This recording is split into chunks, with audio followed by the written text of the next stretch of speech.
हाड़म्बा बीर रे सेंगेल लगा लखान हाणु बापला हुयुआ की या गोलम कोड़ा बांगाया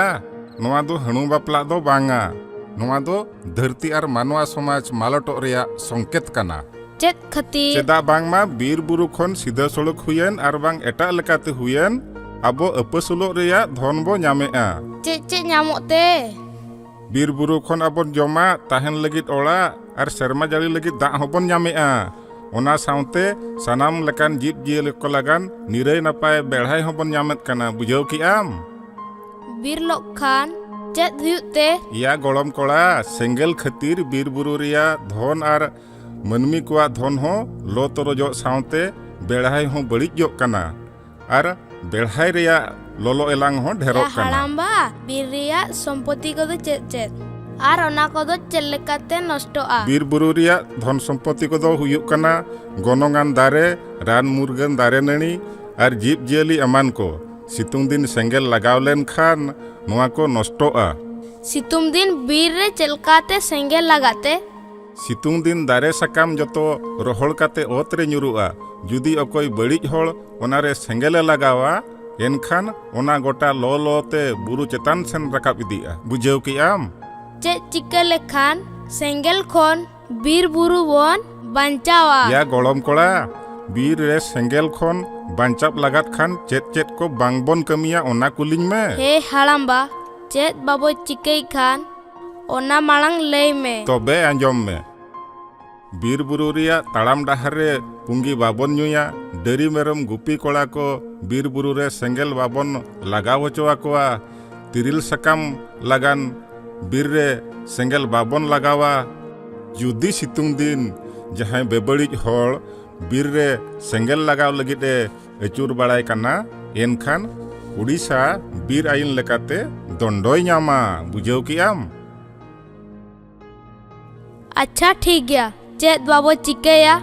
बीर खन मातकम और एमान तमान जिनिस को दुखमा लगान ओना दारे बुटे रे सेंगेल बाबन लगावा बीर धारे बद करे बुसुब गदरे सेंगेल बाबन लगावा और बीर खन साहन सकाम अगुई जो हो सेंगेल बाबन लगावा डेरी मेरम को लगान बाले गास अमन होचो लगित ओना करे हो सेंगेल बाबन लगावा और बीर बुरु लो कान अक्तरे काट कुइला हो बाबन तियारा हाड़म्बा एनखान दो चे बाबो चिकया जहाँ चसिया बीर धारे रे बद मेना तोरज नाम लगान सेंगेल बाबन लगावा सेता बेड़ा साहन अगु जो हो जुरुग लगित सेंगेल बाबन लगावा जुदी सेंगेल लगावा कना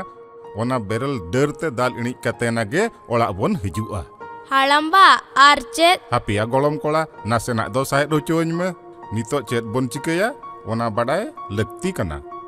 हाड़म्बा तबे लय में चे चिका लगती होया गोलम कोड़ा आंजम में बीर रे सेंगेल लगाव लेन खान बेरल डरते ओना बो दाल इणिजा बुरुते सेंद्रा कोड़ा को रकाब कान खान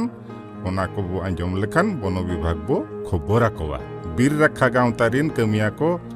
अक्वा बीर रे सेंगेल आलो को पासना होचो लगित तिनंगान डाहर तैयार हुया कोवा फी बछर ओना जतो फारचा लेखान सेंगेल गोटा बांग पासनाव दाड़ियाआ और लोगोनते इणिजोआ ओना सलाते सेंगेल इणिज कमी रे बनो विभाग हो गोड़ोबो एमाया हाड़म्बा चेत निना बन कमी लेखान सेंगेल बन आकोड़ दाड़ेया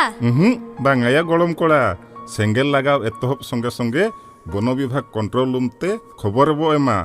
सेंगेल ते इणिजोग कान खय खति रिया हिसाब हड़ को बन बड़ाय होचो कोआ नोंडे आरहों बीर रखा गांव तारिन कमिया को हड़ को चेंगा चेतना कोआ अतु अतु हड़ सला दुपलुप दोहो कते नोआ इदी कते सनाम हड़ को चेंगा चेतना कोआ और जोतोगे नोआ इदी कते को जुमिदोग मा बीरते सेंगेल इणिज सेनो अक्तरे दाग बोतल सावरे साब तारा निहती लगती कना बीर रे जुलुक कान सेंगेल जुदी हो तिरपी इणिज लेखान बो आबो चांदो बंगा जहा बीर रिया धन सम्पत्ति जोगाव काय ओना आबो सबुदिन लगित सुरक्षित बन दोहया होय तबे इना कथा तो हुईना जुदी बड़ाई तुली बुरु रे सेंगेल आताराय एनखान सरकार पास्टा खन ओना लगन दंड विधान मेना की अरे आमा एडी बुद्धिमान कथाम कुली किदिया आंजम में जुदी अकोय बड़ाई तुलुज सुरक्षित और संरक्षित बीर रे सेंगेले लगावा एनखान उनी बीर आईन 1972 धारा 27 और 37 लेकाते 1 सेरमा खन 9 सेरमा हरिज जेल दंडो सावते 1000 टाका खन 10,000 टाका हरिज जुरिमाना एम हुया जुदी अकय अभयारण्य और जातीय उद्यान रे सेंगेले लगावा उनी बीर जंतु रखा आईन 1972 धारा 30 और 51 लेकाते 2 सेरमा खन 9 सेरमा हरिज जेल दंडो सावते 50,000 टाका खन 2 लाख टाका हरिज जुरिमाना एम हुया बुझाव कि आम या गलम ओहो सरकारा उना लेकान दंड विधान मेना तबे समाज नोआ इदी काते बाडाय अचय सावते बीर करेना खय गति करेना खराब प्रसंग बाडाय अचय जाहू नितो गलम कोड़ा ठीक है बुझाव के तलिया दुनिया बाजार बाडाया बीर बुरु रे मेना धन रिया गनंग बीर मुलुक रेना धन चाबा लेनखान हापेम कोटेज तामा मलंग ए मनमी नितो दो आमगे बुझाव में।